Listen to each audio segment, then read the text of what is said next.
they used to say. Shit, Dixie feeling this shit. She ready to get up and dance. And the Heights. She's like, my people. La raza. Chihuahua.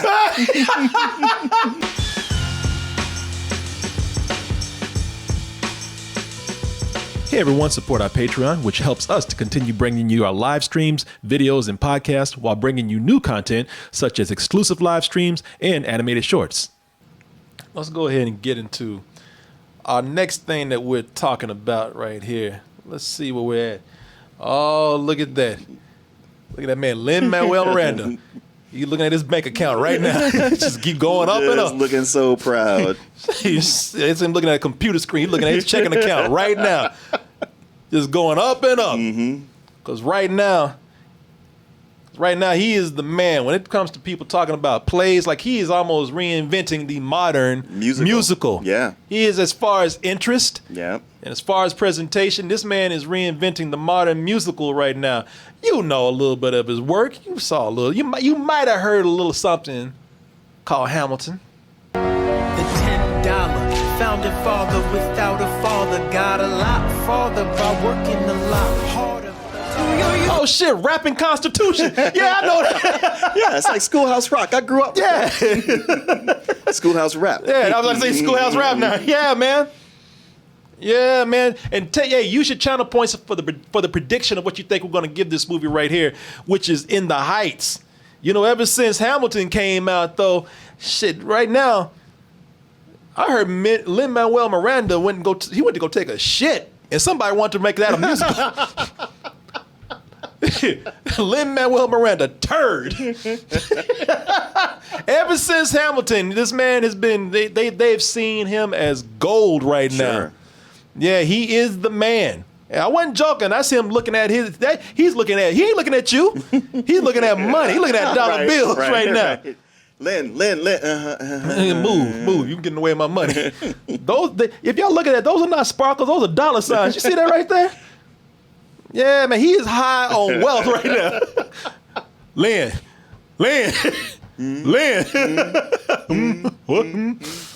Yeah, now they say, hey, well, what else can we get out here that this man has done? So this has been asked about for a while. This is, we're talking about In the Heights. This was a Broadway play. Oh, yeah. This was one of his Broadway productions. Yeah, one of his first. One of his first right here. And Bring It On, the musical. Bring It On. I didn't even know that. Do you know when In the Heights came out as a stage musical? Oh man, I'd read it earlier today, and I wanted to. Was it 92? Maybe. Not so a while back when it first. Really, 92? Might have been shit. Because he was in college when he wrote. Oh, when he wrote it. Yeah. So he might have been in college when he wrote it. He performed it there, and then it went to off Broadway, and then to Broadway. And this is, of course, we're about to show you one of the more recent Broadway productions of In the Heights. Yeah, to the hell with them old racist forefathers. Let's talk about the people. La raza. Now, when's that coming out as a movie? Man, this show, it's so anti-Friends, where you watch Friends and it's New York and it's nothing but white people for 8 seasons. Thank you. And this acknowledges like, no, there are other brown and black people in this city. Yeah, Friends. Motherfuckers are my enemies. Huh? Care about that. Yeah, Friends. I ain't gonna even get into Friends, but this is that. Thank you. And by the way, because I know what they're saying, like they're talking about, well, you know, but that we're talking about Manhattan, where all the white people are. This is talking about, what was it? Georgia, what is it? What's it called? Washington Heights? Yeah, Washington Heights. Washington Heights, which is in Manhattan. Yeah, well. Boy, y'all trying to bury them brown people, man. Yeah, a lot of people saying, okay, you know, that's cool. Hamilton there, you know, that's a little overhyped for me right here. You know, man, I was back with Lin-Manuel Miranda when he was in them streets. Sure. When he was about the hood. And that is what we have here with In the Heights, one of his earliest one of his earliest productions here, finally being turned into a movie because you know back in the day when he tried to sell it, people were like, I don't want that shit. Right? Can you write about some white people? right. No. We want to do the same thing, but we want to throw some white people in there. Maybe we can get David Schwimmer for the lead. Yeah. Sorry, we just sold Friends the musical. Take your brown ass on somewhere else. It just plays better this way. You understand? You Lin. want you you get it right. We just want to make it more diverse. Yeah. Wait, what? You have any friends with a taco cart they want to pull up in front or something? We'll help you out there. Yeah, man. But let's go ahead and take a look at In the Heights. Ice cold piragua, cherry, strawberry, and just... Damn. Well, he had a hard time real quick. Damn. That Hamilton money went quick. Damn, you were no good with your money, man. Man out here selling ice cream. Oh, the Paletta man. Hey, did you used to be Lin-Manuel? No, not me. No, sir. Out there selling snow cones. today I got my mate. They used to say, Pixie feeling this shit. She ready to get up and dance. In the Heights. She's like, my people. Chihuahua. She stood right on. She's like, oh, hey, where that Latin beat coming from? Ding, ding, ding, ding, ding, ding, ding. You live by the rules. To a couple of days in the life of what it's like in Washington Heights. Now, again, I don't know what's being said about this movie, but I'm going to start out saying something that's going to get people a little hot. I'll tell you, I don't think the story is all that great. You know, this is a story about Washington Heights, neighborhood in Upper Manhattan, New York, neighborhood where everybody got dreams. Apparently, everybody wanted to talk about the hood, and they're talking about Washington Heights, but nobody wants to stay there. You know, right? everybody got dreams in the hood. There are some competing messages going on, because one is like, we got to be proud of where we are and raise ourselves up, and the other is like, get the out. Get the out. Why are you still here? Why are you back here? Go. Everybody got dreams of getting the hell out. And everybody got dreams. Usnavi got, they'll tell you in the movie why it's named. I'm not going to spoil it for you, but Usnavi, it's a very funny name about the story, but Usnavi got dreams of getting the hell out, going back to the Dominican Republic, opening a bar there. Vanessa, the girl he got a crush on, she dreams of being a fashion designer. Her dad, Kevin, played by Jimmy Smits, he dreams of his younger daughter, Nina, graduating college. Nina just ready to crush his dreams because Nina want to come home. Nina said, shit, I can't handle college right now. She said, they searched me the first day I got there. He's like, what the fuck you think they're going to do? What do you think they did to us when we got here? I got my ass beat. They just searching you. Yeah, she can't take that, so she want to get home. Benny, who's played by Corey Hawkins from Strata Compton and Walking Dead and King Kong and Skull Island. He's an ex, and he dreams of getting back with Nina, and as we saw earlier, the ice cream man just want to get the fuck out there. He's just dreaming something of ice cream to find some cool air conditioning. It's kind of your typical drama stuff. You know, there's other people with dreams. I know that Usnavi, his cousin, has dreams of either getting out or going with his cousin over to the Dominican Republic to open up the bar, being with him, getting away from his dad, who's not very cool right now, or just being a citizen, which, you know, those rights may be taken away from him. So everybody got dreams in, man. It's your typical drama stuff. When you get into some of the romance stuff, it's even kind of soap opera. Nothing spectacular when it comes to that, especially when if and it's going to be these comparisons, man. When you want to go off and compare this to the genius of Hamilton, you know it definitely does pale in comparison to that. But I'd be goddamn if I didn't love it, man. People, it's not the story itself, it's how you tell it. Sure. As I always say, You know, you can take something that's the most original thing, most highly original thing. You can take something that's been done over and over again. It's your characters, how you tell it, and how much spirit and heart you put behind them, man. You know, this is told with such wonderful production, so much heart. It's hard not to be moved by this. When I say be moved, I'm talking about literally, like physically moved. I tried not to. That toe was tapping. Yeah, that toe was tapping. And Shit, that knee was moving back and forth. Just trying to stop causing a scene. Neck was working. You know, man.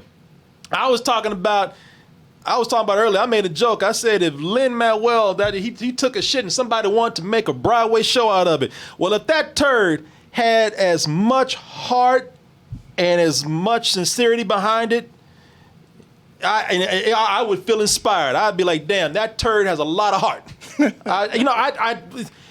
This is something that I think when I say that Lin-Manuel Miranda is coming in and reinventing the modern musical, he really is, man. He's making it so accessible to people. Sure. He's making it something that is so that people can actually relate to. You know, one of the biggest problems that people have with musicals is that it's hard for them to think about people just busting out in songs sometimes. Mm-hmm. Unless it's an animated character. Sure. You know, a talking animal or a singing animal or a fairy tale or something from Disney or some of these other competitors out there. You know, it's hard for people to see people just breaking out in song.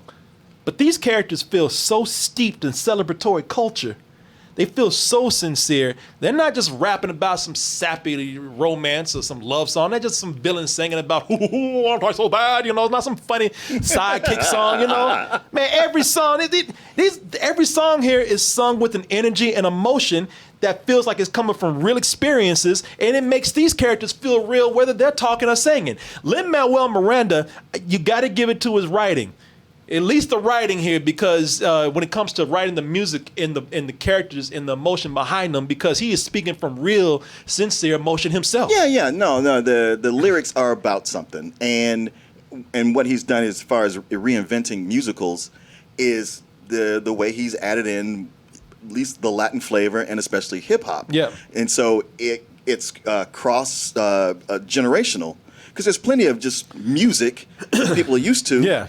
But then it's also something that you've been like, man, I don't want that corny shit. It's like, oh, well, this speaks to me as well. And it's easy to get into it. Well, there are moments where one of the things that I think people really hate is the singing, talky kind of musical, where people are just singing everything that need to be sang. Singing all their dialogue. Yeah. Hello, how are you? Boy, it's hot today. I know. You know, man, look, you don't have to sing about that. But they do that here. And because you're right, because his arrangements are so rooted in the contemporary hip hop, Latin dance, Latin ballads, maybe even reggaeton up in there. You know, and there's a lot of stuff that's put in there that make even the sangy, talky parts feel natural, because they feel more contemporary and closer to us today. Good morning, Usnavi. My Nina flew in at 3 a.m. last. If these motherfuckers don't stop singing, let me buy my lottery ticket. Yeah, okay. Can I get my thing? All right. Hey, Broadway.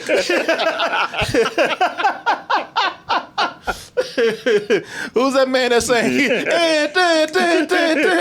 that? I don't know. Living La Vida Loca. Who is that? Oh, Ricky Martin. Yeah, Ricky Martin. Get your ass out the way. Let me get my Snickers bar. That even worked for me. Yeah.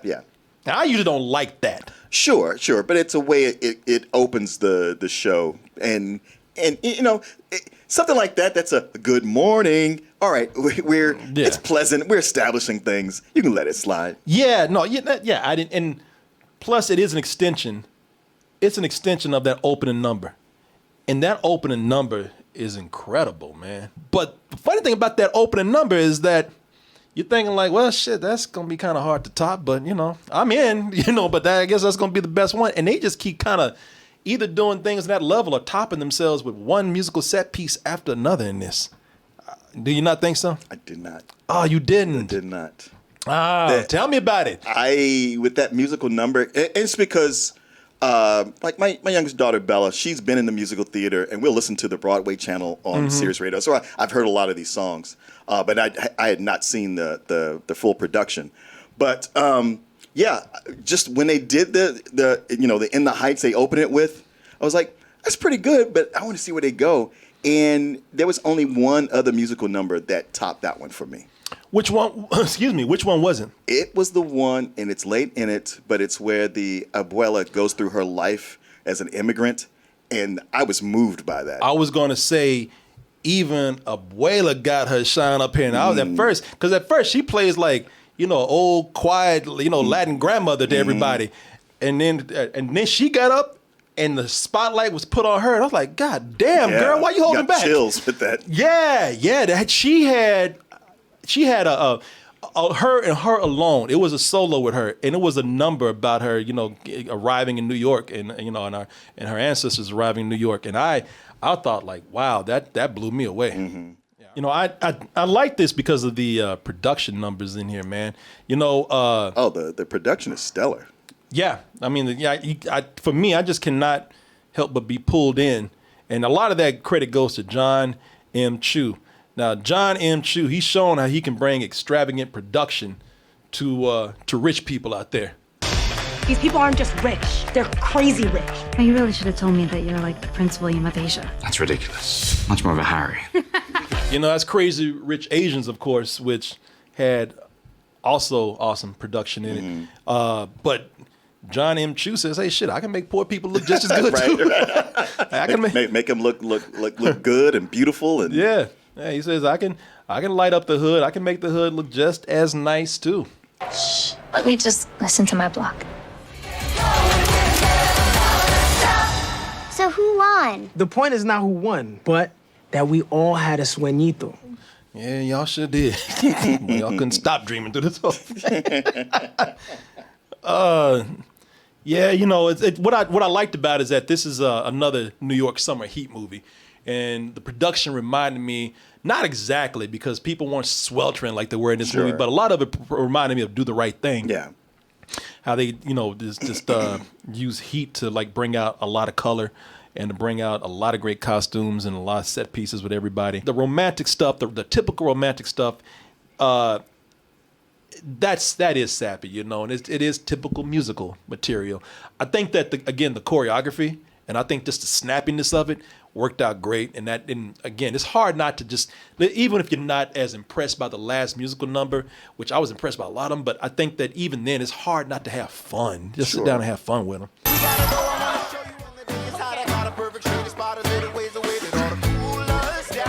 I just love the way they brought in average. I thought the choreography was great because it was like they worked in average city life into the dances of the people, your central characters.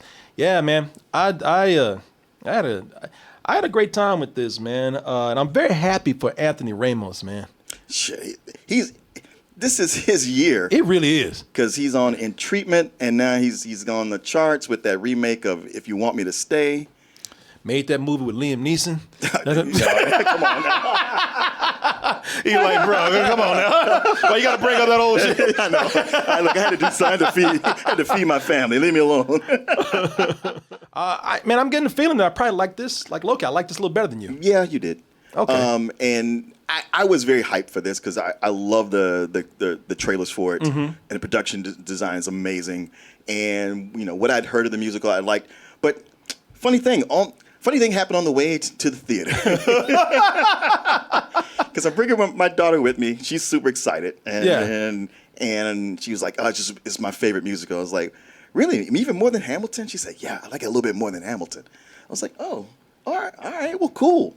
But yeah, once we get past the opening, a lot of things you said about how the stories were pretty sappy.